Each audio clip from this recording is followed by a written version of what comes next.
Well, I suppose I'll be dealing with you, then. Agera made the announcement to Kondo, standing in the center of the arena. Kondo's eyebrows twitched as he silently placed a hand on his sword. He didn't answer Agera, but instead glanced over at Carrera. Don't worry. I'll serve as an observer. Don't make me laugh. As if I could ever trust you. Kondo finally opened his mouth, and his words were scathing. If they were both his enemy anyway, he was saying, they might as well both tackle him at the same time. But Carrera was unaffected. No, maybe not, I suppose. I don't see 2-on-1 as a coward move, and nobody's gonna go easy on you here. This time, though, it's what Agera wished for. So please, don't worry about me. Enjoy yourselves. Having had her say, she sat down atop the stone wall around the arena, like this was no longer any of her business. Kondo shrugged. What a farce. But I respect your spirit, at least. Then he drew his military sword and faced up to Agera. My thanks. Now, let's get down to. Agera was interrupted by a hollow bang. He fell to the ground, clutching his chest. You. Carrera, closing the distance in an instant, flew in between the pair. Kondo's sword, which was even now about to descend upon Agera's head, was stopped by her blade. You were fast enough at this speed. Kondo, the still smoking Nambu semi-automatic handgun in his left hand and his military-issue sword in the right, looked straight at Carrera. You thought I would, wouldn't I? If you were serious about your business, Agera would have been destroyed. Am I wrong? Kondo had never explicitly stated that he would accept a match with Agera. It was Agera's fault for failing to confirm his intentions. Besides, he made far too feeble an effort to truly finish him off, something Carrera, who parried his blade, innately understood. Someone as strong as Kondo would never have lost in a head-on battle against Agera. If it were fought with swords alone, maybe they could have had a lively pitched battle, but even so, Kondo's victory was unassailable. But Kondo opted for a surprise attack instead, because he knew Carrera was waiting in the wings. It would be ridiculous to ever trust the words of a demon, and even more foolish to heed the words of a demon. That was the ironclad rule of warfare: eliminate all the uncertainties you can. I don't know what you're talking about. I don't have all day, you know. I don't have to put up with your farcical nonsense. Kondo sniffed at Carrera, as if this was all below his standards. Well, if you say so. But if you're interested, I could serve as your next opponent. With that sword. Kondo pointed at Carrera's blade. It had been cracked by the blow, and Carrera herself knew a few more good blows would break it entirely. Oh, of course not. I could replace it, but I have something better than that. I think you know what I'm talking about, Agera. Of course. A pity that I could not cross swords with a practitioner from my own school, but this, too, is following my teachings. I have no reason to complain. But I cannot say I like how you disarmed me with such obvious disdain. Agera stood up as he spoke. The hole in his chest was already closed. Kondo had shot him with an eraser bullet, which absorbs and eliminates the target's energy equivalent to the amount of magic force imbued in it. If it had been a necrosis bullet, Agera would have great difficulty standing upright now. As Carrera correctly guessed, and as Agera realized now, Kondo clearly didn't give him his best effort. But it meant Agera could still fight. Blade transform. He transformed into a sword, and needless to say, it was Carrera who took it up. Her magic force filled Agera, refilling his lost energy. The blade shone, indicating that Agera's spiritual force was back to full. A foolish move. I only let you off the hook because you live by the sword, much as myself. My kind love to fight, all right. The exact method is none of your business. I see. Well, it's not important now. That person committed the unforgivable sin of deceiving our school's founder, and I will do everything in my power to make you pay. To Kondo, Carrera was just as guilty for holding Agera in her hands. The hostility was clear in his voice as he took his stance. About an hour into the fight, Carrera was on her knees. Kondo was strong, unbelievably so. Truly a master. To Carrera, he was a monster beyond imagination. And she knew she was good, but she now understood that there was always someone better out there. She might not have been able to defeat Diablo, but she knew that she'd never lose to anyone else.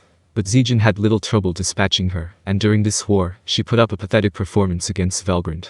So she wasn't surprised that Kondo was making quick work of her. In fact, she was thrilled by it. Carrera rolled on the ground, putting some distance between herself and Kondo. Then she stood up, her sword pointed straight ahead. Not bad. Agera praised my sword skills a lot, but I sure can't hold a candle to you. Silence. That gets on my nerves, considering you've been fending me off by sheer force alone. Kondo, too, had an ominous feeling about Carrera's fighting sense. Now was no time for pussyfooting around, so he had gone all out from the beginning, not just with his sword strikes, but with a generous amount of the ultimate skill Sandalphon, Lord of Judgment, sprinkled in. But he still couldn't fully finish off Carrera, something he inwardly found both amazing and horrifying. They had both recognized each other as worthy opponents by now, and from there, the battle raged even more fiercely. Carrera struck Kondo with a forceful blow, blocking his attempted slash. Kondo lightly parried the move, aiming at Carrera with the gun in his right hand. Loaded inside was a dispel bullet, built to disable the target's magic, and what Carrera did next explained why Kondo felt the need to fire it. Without a moment of spellcasting time, a gravitational force field was built around the arena. Kondo had chided Carrera as nothing but brute strength a moment ago, but instead of taking that to heart, she just tapped her strength even more. This invocation wouldn't affect her at all, but it would do a great deal to slow Kondo's movements, or so she hoped. Anticipating this, Kondo chose to counteract it with a dispel bullet. His strength lay very much in the versatility of his skills. The ultimate skill Sandalphon had 4 effects in all, and he could tap into one or the other, depending on what the times called for. The removal bullet broke down its target's defensive barriers. The dispel bullet blacked out magical effects. The necrosis bullet destroyed magic-based healing. And the eraser bullet was a highly precise magical strike, identifying the target's essence and consuming its energy from the inside. All of these abilities could also be placed together in a single all-powerful shot, the Judgment Bullet. Up to now, Carrera was still daring enough to cast magical attacks that required spellcasting time. That was in the past now, but even so, all of her spells were being cancelled out the moment the magic invoked itself. Kondo had an accurate bead on her, and he wasn't making any mistaken choices. What's more, he could fire any kind of bullet he wanted whenever the opportunity came up. If she couldn't assess and deal with them, even a single one could be a painful blow to Carrera. One moment off her guard, and the duel would be over instantly. Kondo was carefully analyzing this battle, not letting his emotions get the better of him. It was a mechanical approach, even spot the enemy's weak points, figure out the flow of magical power, and take suitable countermeasures. That was all there was to it. But by sticking to the fundamentals, Kondo had reached his position as strongest in the Imperial armies. That made him the exact opposite of the emotionally driven Carrera, but still, they were also similar in some ways. "You're a pain in the ass," Carrera said, shaking her head before asking in a friendly manner, "How do you know when I'll cast magic?" Kondo gathered his breath as he replied, "It's simple. I just thought about what I would do in your situation." Aha. A very simple explanation. Once again, Carrera found herself liking Kondo. But at the same time, she grew increasingly aware that this was an adversary like none other. He's reading the magic flow required to cast a spell, then cutting it off with complete precision. And that's how he phrases it. Come on. What I would do sounded like such a trite excuse. But even as she bitterly mused over that, she couldn't hide the joy on her face. Having an opponent you could fight at full force against was sheer bliss. The demon Lord Leon, for example, was a fighter whose strengths even Guy attested to. She expected a satisfying fight against him, but he refused to take the bait on her provocation. It was tremendously frustrating and disappointing, but if she had Kondo now, she could enjoy herself to her heart's content. To her, after all, the process of the fight was far more important than the outcome. Well, good. Very good. Kondo was your name, right? You're the greatest enemy I could ever want. Kondo just sniffed away the praise, preferring to express his opinions with his sword instead of his tongue. He slashed the Carrera, and even this left-handed, single-hand strike was true.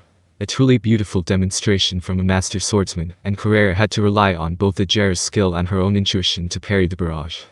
After a while of this, a certain habit of Kondo's began to dawn on Carrera. His left hand held the sword. The other, his gun.